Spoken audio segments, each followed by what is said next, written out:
pada sampaikan minta maaf pada sebagian yang karena Formula E kemarin mengecewakan pada orang-orang yang pesimis bisa terjadi. Yang pesimis itu kecewa sekali, tapi mohon maaf gitu, mengecewakan.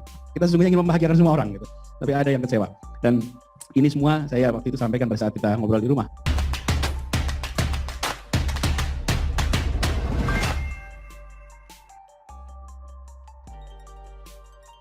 Anies minta maaf pada yang pesimis soal Formula E. Apa kabar rumah DP 0 rupiah? Ditulis oleh Syardi dari siwak.com. Anies kembali memamerkan bahwa dirinya pantas disanjung dan diapresiasi terkait suksesnya pelaksanaan Formula E. Kali ini Anies menyindir kalangan yang pesimistis Formula E bisa terselenggara, tetapi akhirnya bisa digelar dengan lancar dan sukses. Dia minta maaf kepada mereka yang selama ini pesimis. Hal itu disampaikan Anies dalam rapat kerja nasional 1 Al-Jam'iyatul Wasliyah yang diunggah di YouTube UTC Channel. Rakernas digelar pada 10 Juni lalu. Saya sampaikan minta maaf kepada sebagian karena Formula E kemarin mengecewakan. Mengecewakan kepada orang-orang yang pesimis Formula E bisa terjadi. Yang pesimis itu kecewa sekali dan mohon maaf mengecewakan. Kita sesungguhnya ingin membahagiakan semua orang, tapi ada yang kecewa, katanya. Sebenarnya yang bahagia karena Formula E cuma secuil. Mayoritas masa bodoh dengan Formula E. Apalagi warga menengah ke bawah. Mikirin makan saja sudah pusing, apalagi mikirin Formula E. Di satu sisi ini adalah sarkas dan sindiran kepada mereka yang selama ini tidak mendukung Formula E. Sindiran kepada kita-kita inilah.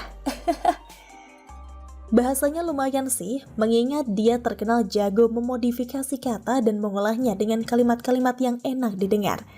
Tapi di sisi lain, ini adalah sikap tidak berjiwa besar. Acara sukses tanpa masalah sudah lewat seminggu tapi masih mengungkit lagi. Menyindir tapi dengan style murahan ala orang lebay. Beginikah sikap seorang gubernur seiman itu? Mungkin dia gerah juga dihujat terus-terusan secara bertubi-tubi. Kalau mau nyindir yang elegan, belajarlah dari Pak Jokowi. Halo Pak Anies, itu Pak Basuki Menteri PUPR bilang dia mengerjakan penanganan banjirop di Jakarta Utara. Dan itu harusnya tugas DKI. Jadi Pak Anies ngapain aja selama ini?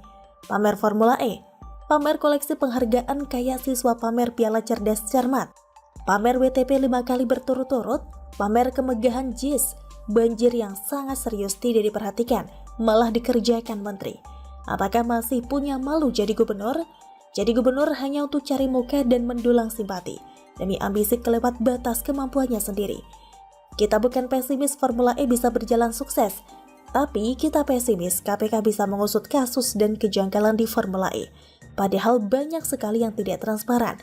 KPK sampai saat ini masih tidak berbuat banyak, apalagi soal kasus kelebihan bayar yang merugikan negara. KPK seperti melempem kehilangan gigi. Mau gigit tapi tidak bisa. Kalau Formula E berhasil, lantas kenapa? Berapa banyak manfaat yang bisa dirasakan warga, terutama yang kalangan menengah ke bawah? Apakah mereka bisa kenyang hanya dengan merasa bangga gubernurnya sukses menggelar balapan mobil listrik? Apakah warga bisa bebas banjir hanya dengan bangga karena JIS begitu megah dan murni memperkerjakan pekerja lokal? Bagaimana dengan rumah DP 0% saat ini?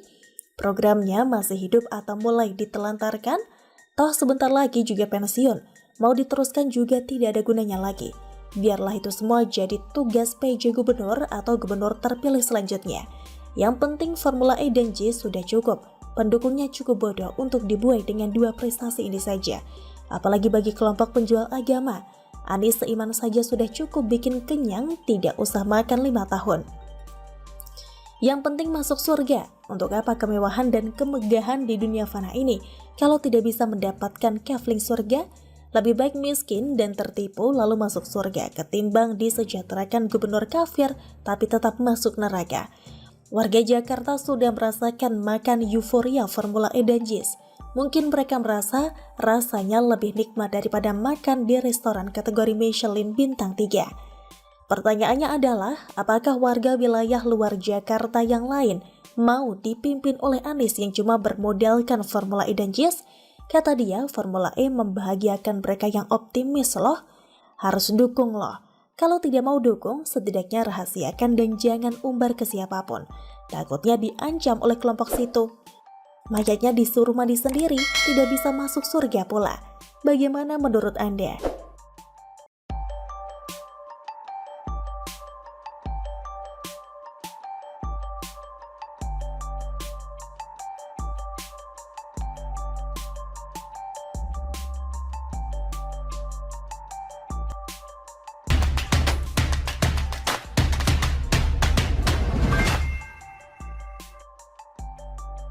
Banjir rob tak diurus, tapi Pemprov DKI mau ikutan sidak resto Padang. Ditulis oleh Syardi dari siwar.com. Setelah Gubernur Jatim cek restoran nasi Padang di Surabaya dengan alasan khawatir dengan isu daging babi, sekarang Pemprov DKI pun tidak mau kalah cari muka. Mereka membuka kemungkinan melakukan sidak di sejumlah rumah makan Padang. Hal itu dilakukan untuk mengecek apakah ada temuan rumah makan lain terkait rendang babi. Nanti kita lihat ya, dimungkinkan sidak.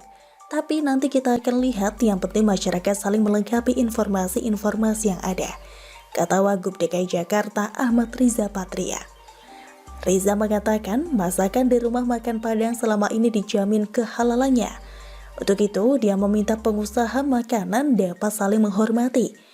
Sudah kami sampaikan para pengusaha restoran untuk memperhatikan. Kita berharap warung Padang sebagaimana selama ini masakannya halal semua. Mohon kita saling hormati, jelas Riza. Pemprov DKI tak ada kerjaan atau gimana ya? Banjir, macet, rumah DP 0 rupiah, kelebihan bayar, silakan bereskan dulu deh. Itu lebih penting, jangan sibuk cari muka berantas rendang babi, seolah sudah terjadi penipuan terbesar sepanjang sejarah negara ini berdiri. Terus kalau sudah disidak gimana? Sepanjang pemilik restoran memberikan informasi jelas bahwa makanan yang disajikan adalah non-halal, pelanggarannya apa? Mungkin ini ada kaitannya dengan niat cari muka, karena mau tak mau isu agama memang gurih dan terlalu sayang diabaikan begitu saja. Apalagi masa jabatan sudah hampir habis. Biasanya rata-rata pejabat selalu terlihat hebat dan bisa diandalkan di awal dan akhir jabatan.